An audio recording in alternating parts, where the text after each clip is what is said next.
पुढच्या बातम्यांकडे वळूया।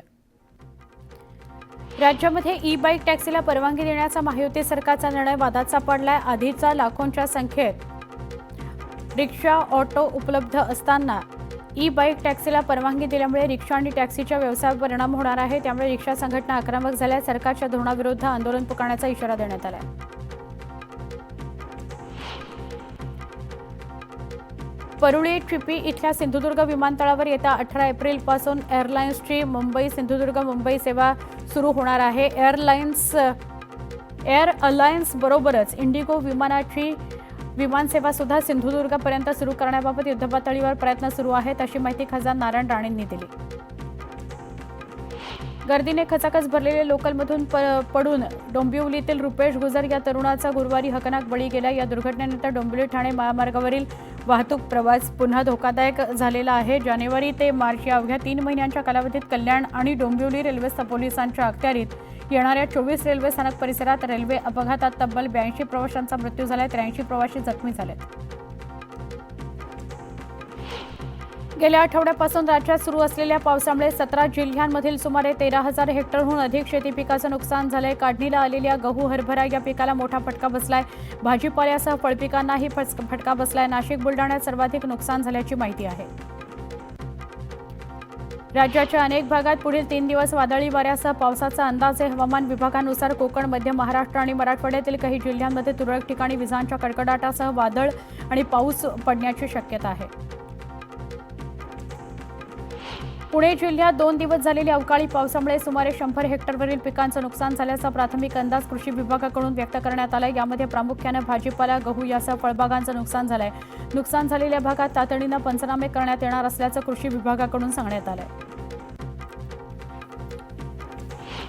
नाशिकसह राज्यातील अनेक भागात मागच्या 2 दिवसात अवकाळी पाऊस आणि गारपिटीचा फटका बसला।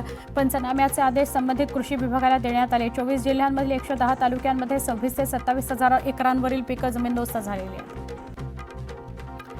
केंद्र सरकारने कांद्यावरचा 20% निर्यात शुल्क रद्द करण्याचा निर्णय घेतलाय। तो 1 एप्रिल 2025 पासून लागू झालाय, मात्र त्याची अंमलबजावणी अद्याप झालेली नाही। त्यामुळे शेतकऱ्यांमध्ये संभ्रम आहे। अवकाळी पाऊस, सततची नापीकी, कर्जाच्या ओझ्यामुळे दबून राज्याच्या 5 जिल्ह्यांमधील तब्बल 21,219हून अधिक शेतकऱ्यांनी आत्महत्या केल्यात। गेल्या 24 वर्षात हे शेतकऱ्यांचे मृत्यू झाल्याची धक्कादायक माहिती राज्य सरकारच्या आकडेवारीवरून समोर आली आहे। चैत्र पौर्णिमेनिमित्त सप्तशृंग गड यात्रेकरता एसटी महामंडळाच्या जळगाव विभागानं प्रवाशांकरता विशेष सोय केली आहे। यंदा 524 अतिरिक्त बसेस सोडल्या जाणार आहेत। ही विशेष बस सेवा 7 एप्रिल ते 13 एप्रिल दरम्यान सुरू राहणार आहे। संत तुकाराम सहकारी साखर कारखान्याच्या 3 जागांकरता आज मतदान होणार आहे। या निवडणुकीमध्ये मुळशी, मावळखेड, हवेली आणि शिरूर या 5 तालुक्यांमधील एकूण 22,258 मतदार मतदानाचा हक्क बजावणार आहेत। 3 जागांकरता 4 उमेदवार रिंगणात आहेत।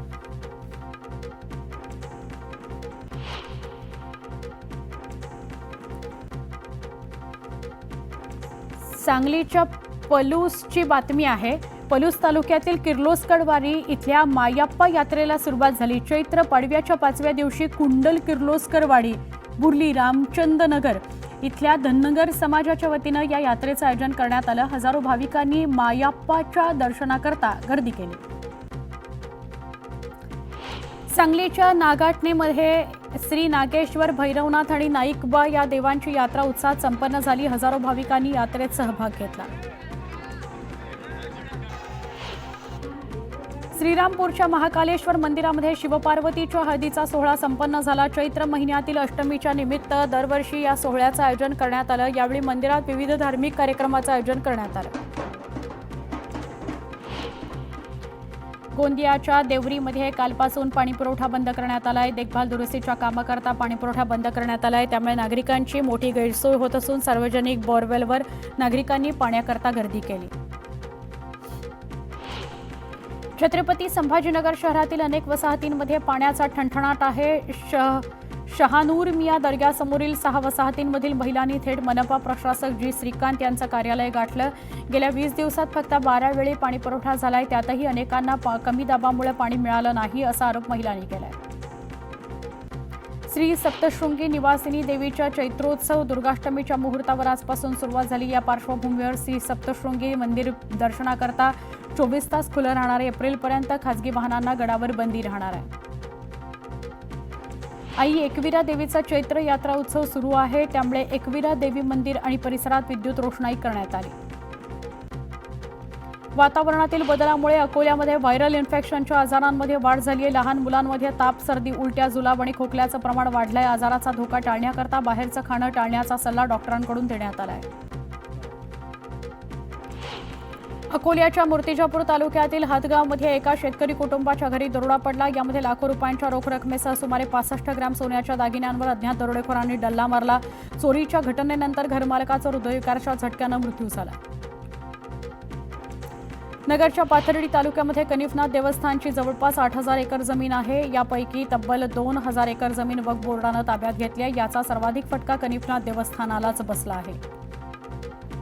सलग 3 दिवसांमध्ये पाऊस आणि गारपिटीमुळे 871 हेक्टर पिकाचं नुकसान झालंय. छत्रपती संभाजीनगर, परभणी, बीड आणि लातूर या 4 जिल्ह्यांसह उर्वरित 4 जिल्ह्यांना कमी प्रमाणात पावसाचा फटका बसलाय.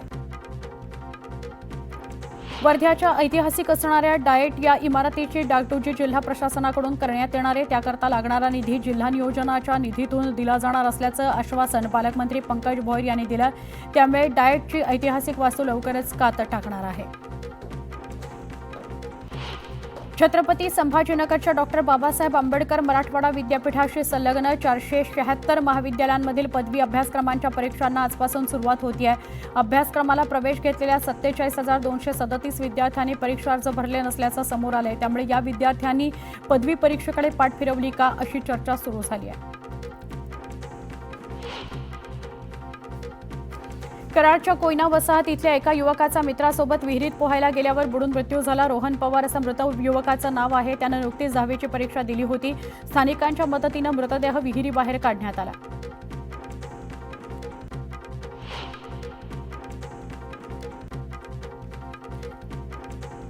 बातमी आहे छत्तीसगडची. छत्तीसगडमध्ये एक गाव असं आहे ज्या गावामध्ये कुठल्याही वैद्यकीय सुविधा नाहीत. जर एखादा रुग्ण आजारी पडला, एखाद्या रुग्णाला जर काही दुखापत झाली तर त्याला खाटेवरून न्यावं लागतं रुग्णालयामध्ये.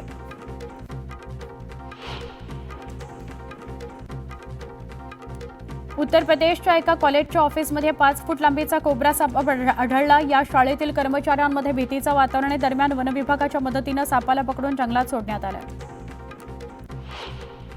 उत्तर प्रदेशच्या मेरठमध्ये एका महिलेला गावगुंडांनी मारहाण केली. सीसीटीव्ही कॅमेरे हटवण्याकरता हे लोक दबाव टाकत होते. दरम्यान महिलेनं पोलिसात याबाबतची तक्रार केली, कारवाई केली.